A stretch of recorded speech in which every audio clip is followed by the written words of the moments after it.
Hello everyone, and welcome to our episode of Showcase on Bloodborne. Now, for today's quest, we're going to do the Gatling Gun. And it's going to be a bit of a shorter video because it's a firearm. So, with so very few quicksilver bullets, the Gatling Gun is a bit of an obscure idea. Like, you would run out of bullets quickly, but you'll see how that works. It's a highly customized, portable version of the stationary gun operated by the old hunter, I think his name is Derja? Whatever, in Old Yarnum. It was a weapon of choice of the youngest of Darja's three companions, who I even forget who they are, to be honest. I remember Derja, but I don't remember his three companions. The Gatling gun boasts exceptionally rapid fire functionality. You don't say! But this is considered a cumbersome weapon due to its excessive weight and insatiable consumption of quicksilver bullets. Yes, it consumes a lot. If it didn't, I don't think it would be a Gatling gun, would it? Now, visually, it looks like a Gatling gun, but sure, the Gatling guns did exist in the Victorian era, but they were stationary. They are attached to wagon wheels. They're crane operated. This thing is not crane operated. Somehow it has a power source. It spews lots of bullets downrange. Yeah. There's like a list of reasons why this shouldn't be possible. Where in Bloodborne, it goes out of its way to make some of the weapons believable to be wieldable.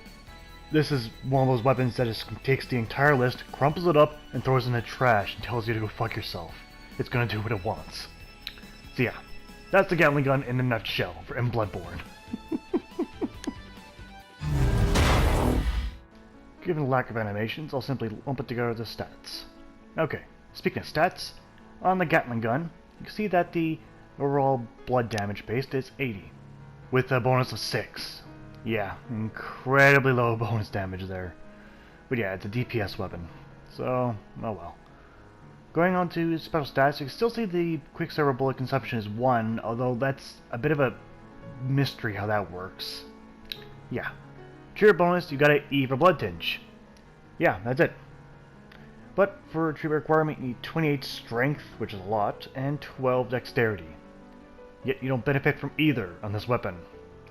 Yeah, fantastic, isn't it? So yeah, so now look at my bullet count when I start firing. You can move while moving, you can move while firing, but you can see that it's not immediately 1 bullet per bullet. It's more like around 4 or 5 bullets per 1 quicksilver bullet. But you can see that you can go through ammo still very quickly with this weapon. Yeah. Okay, when upgrading the Gatling gun, for the base upgrade, you can see you get a little bit, and bonus damage gets pretty much nothing. At plus 3.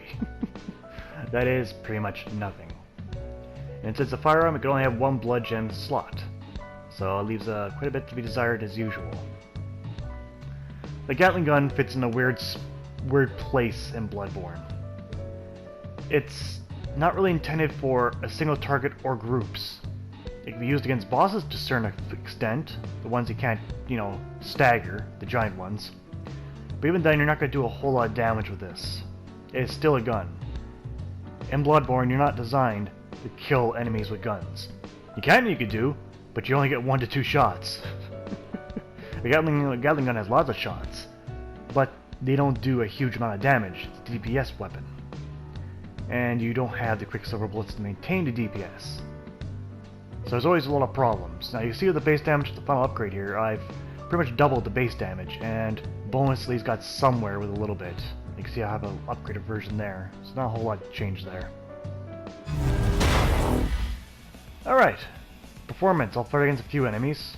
As a villager, as you see, I am using still a lot of bullets, but at least you can kill an enemy unlike the hunter's pistol or blunderbuss. You can actually kill opponents. But still, it takes a very large amount of quicksilver bullets. It's not really worth it. You can see there, the tracking for these bullets are not very great. You don't move very quick while firing it. So yeah, quick moving opponents will be difficult to kill with this thing. But we're only going to go against the very few villagers here, or city slickers, and the executioner, because it's all blood attack. No one has any true defense against it. So you can see here, against a target with any sort of large HP pool and does not stagger really easily, this weapon's entirely just horrible choice.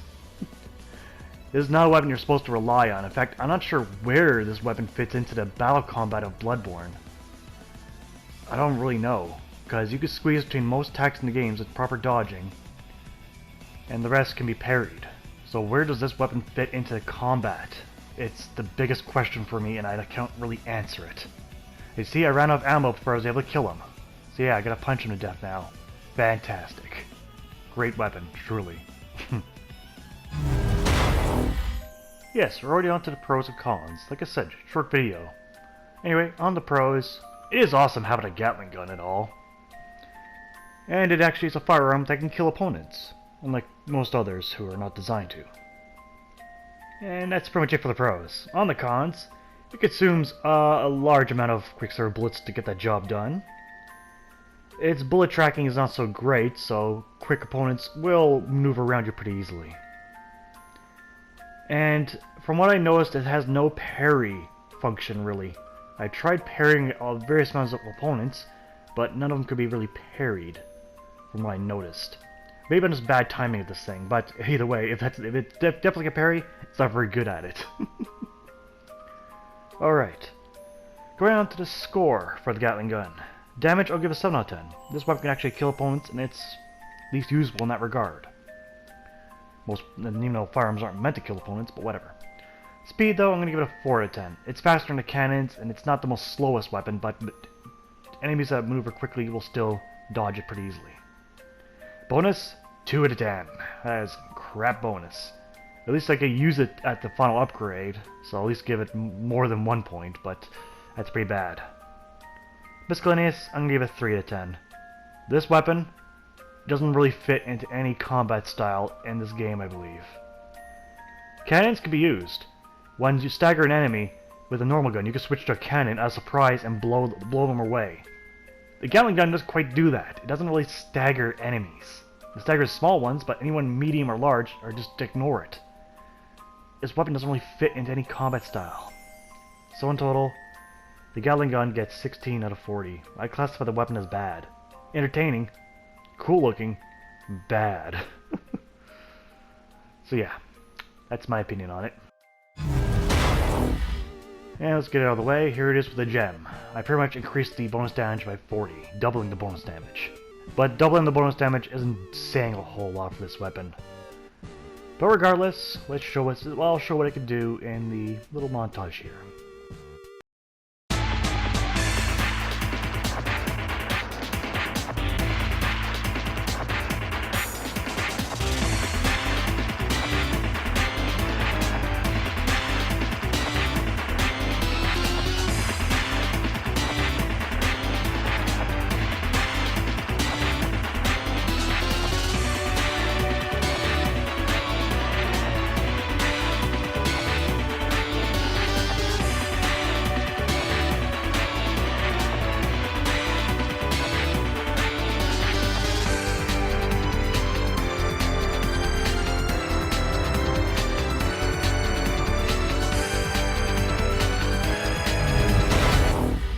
There you have it. At the show of that montage, the blood gem didn't exactly do a whole lot. It made it more usable, but I don't know, a 5% increase of efficiency from 40% isn't much of an increase in my opinion. So yeah, the Gatling gun's got style points, but it doesn't mean anything when the enemy's bashing your face in. So yeah, I don't think it truly fits into Bloodborne, but that's been Showcase for today. Thank you all for watching. I'll see you guys next time. Take care out there.